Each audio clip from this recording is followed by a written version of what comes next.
তার উম্মতকে রেখে গেছে খোদার ঘরে মসজিদে। উম্মত কোথায়? জলসা। কথা বলে নবী রেখে গেল খোদার ঘরে মসজিদে, আর উম্মত মসজিদ ছেড়ে ওয়াজ শুনতে। নামাজের বালাই এত বড় জলসা দিচ্ছি, ফের নামাজ পড়তে হবে? ও হুজুর, তোমার কে বক্তি বলেছে? আমাদের মসজিদটা আসতে 15 বছর আগে দেখে গেছো, ঝুবড়ি ঘর ছিল, এখন 3 তলা করেছি, ফের এসি লেগি। তোমার কে বক্তি বলেছে? সোনার আব্বা নবী তার উম্মতকে রেখে গেছে। কসম খোদার করে আমি কালিমুল্লাহ বলি, বিশ্ব নবী বলেছেন আসসালাতু খায়রুম মাউযুইন।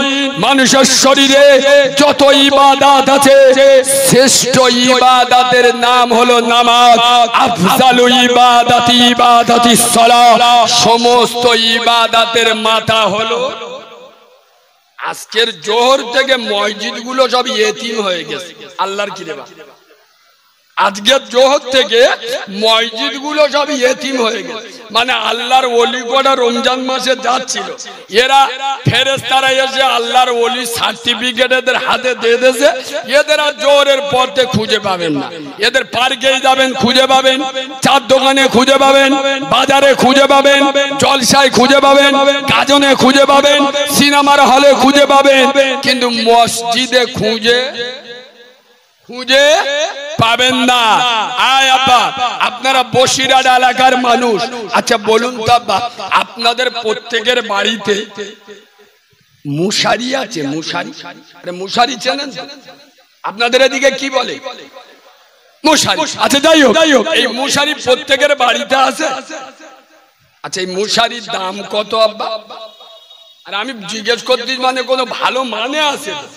বলেন এই মশারির দাম কত? 200 টাকা, 250 টাকা, 300 টাকা। আচ্ছা 250 টাকা 300 টাকা দিয়ে মশারি কেনেন কেন?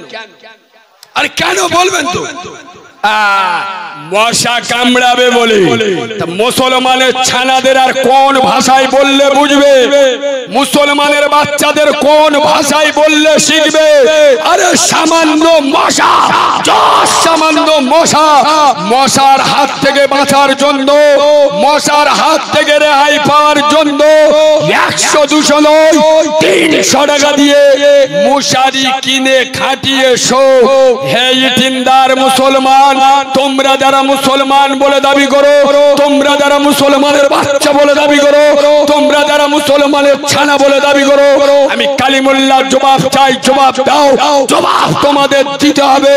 আরে মশার হাত থেকে বাঁচার জন্য যদি 300 টাকার মশারি কেন, আল্লাহর জাহান্নামের ভয়ঙ্কর আগুনের ভয়ে, আল্লাহর পুলসিরাতের পোলের ভয়ে, কবরে কানার কালা ফেরেশতার ভয়ে, হে মুসলমান জবাব দাও।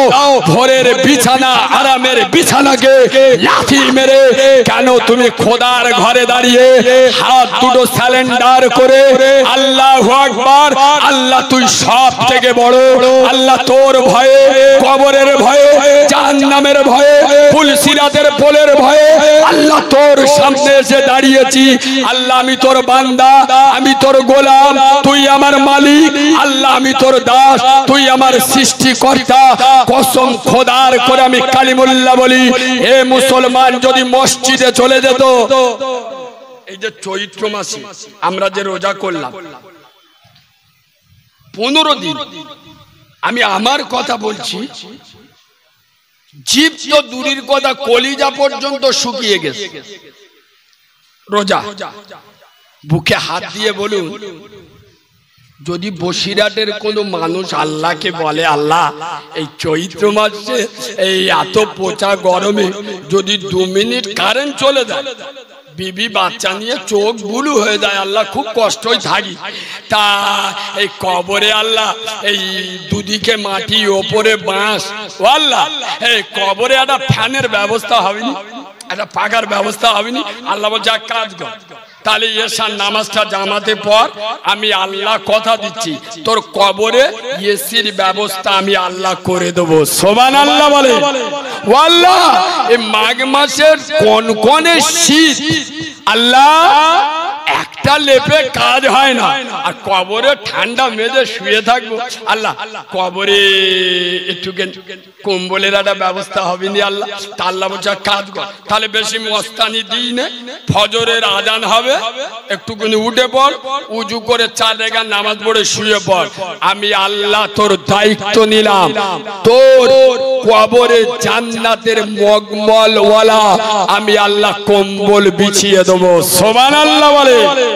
কিন্তু মুসলমানের ছানারা সব জায়গায় যাবে, মসজিদে। আমি তো বলি সব থেকে কঠিন ইবাদতের নাম হলো নামাজ, সব থেকে কঠিন।